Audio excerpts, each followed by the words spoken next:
Alright guys, so this is another fanfiction idea, and this one is kind of an adaptation of a recently done X-Men event called Lives and Deaths of Wolverine. Well, it's technically two events, but it's telling two different, like the same story, essentially.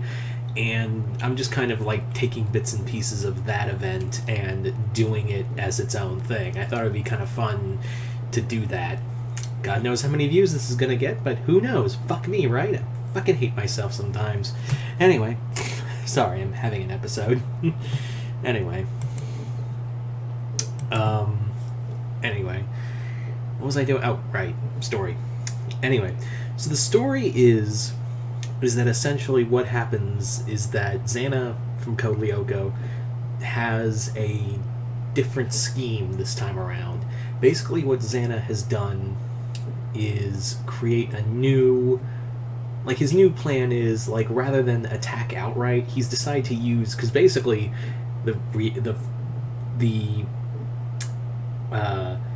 whole supercomputer is literally a time machine. So he's literally like, why don't I just use it rather than just like do a return to the past program like Franz Hopper used, and instead, how about I just use it to time travel to different points in time, like just put Xana's consciousness into other, like spread his consciousness throughout time. But there's a reason for that, because it's not like Xana can just go back in time, spread his consciousness all over time to every single person throughout time simultaneously. Even he doesn't have, even the supercomputer with its abilities doesn't have that kind of power. What he does have the power for, however, is for taking over certain people throughout time. Now, reason being is because Xana's kind of run some simulations on his off time, like more or less he's like, even if I managed to defeat the Lyoko warriors, there's still like other people, there's still like other, you know, forces and other like heroes and other enemies I would have to contend with repeatedly. Even if I do beat them, like I'm still going to be contending with other heroes and whatnot that are going to be in my way constantly.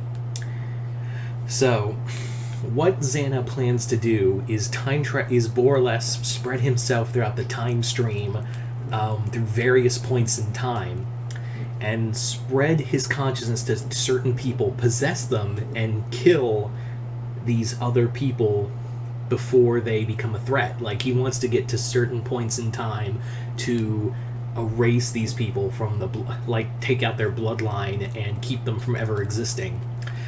Yeah. That is his whole like scheme in general, is to kill everyone who has been born yet, or will be born. Anyway, so yeah, like I said, Xana ran an algorithm. He picked the targets, and then he used the return to the past program to, yeah, enact his plan. Now obviously the Lyoko warriors are like, holy shit, that's bad. But the thing is, what's even worse is that, yeah, on the plus side, they found out they can do the same thing. On the bad side, though, they can't follow Xana the same way. Because the thing is that the program they use does have their physical body, but it's like their consciousness. And while they existed in some points in time, they're either A, too far away from the people Xana is after, and they need to have their own bodies to do it. So sorry about that. Where was I?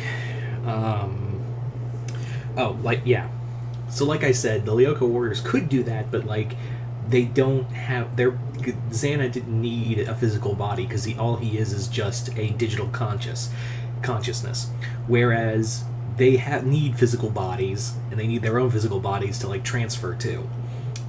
So the plan is they need someone.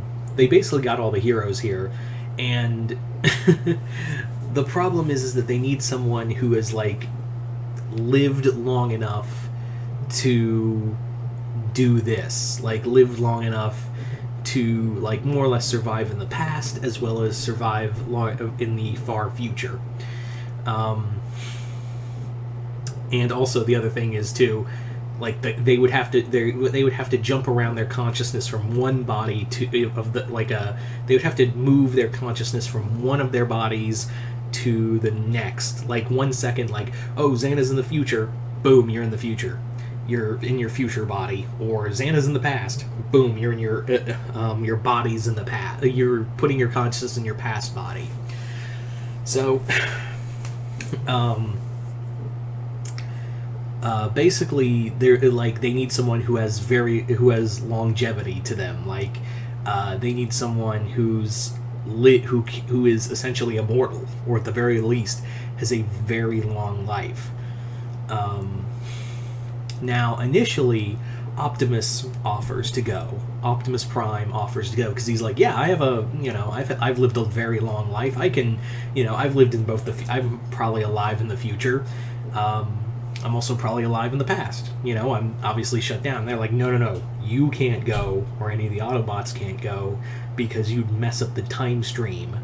And they also are like, yeah, Xana's probably already targeted you as one of his targets for elimination. So yeah, not only that, if you revealed yourself too early, you damage the time stream and put the Autobots in danger.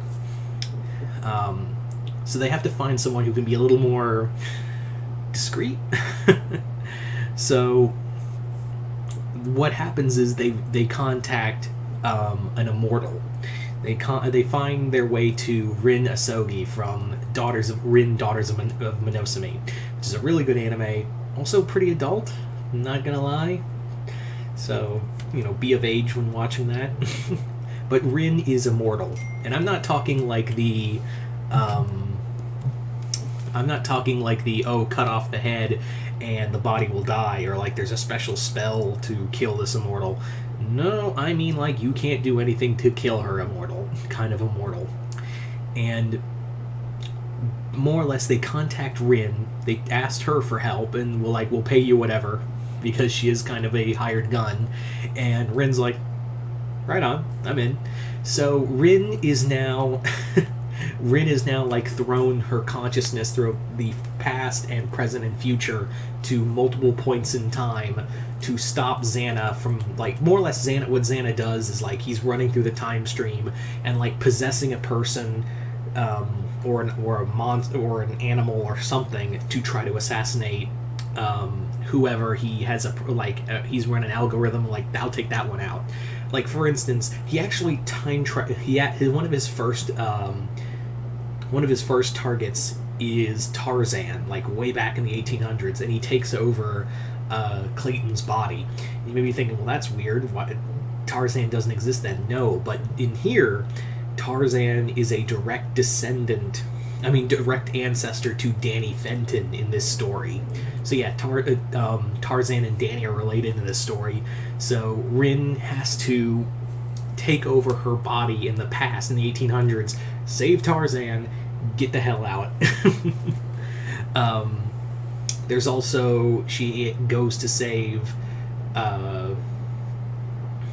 she also travels to the right before the Civil War happens and saves Daniel Robitaille, the man who would become the Candyman, to save Danny because he is Danny's ancestor.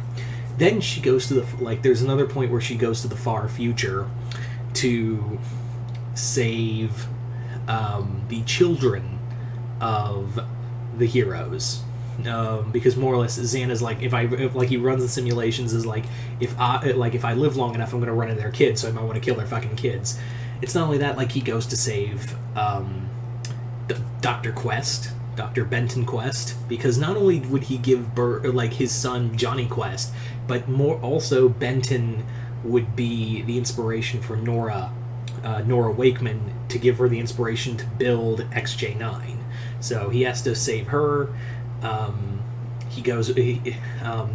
Rin also travels to the 1800s to save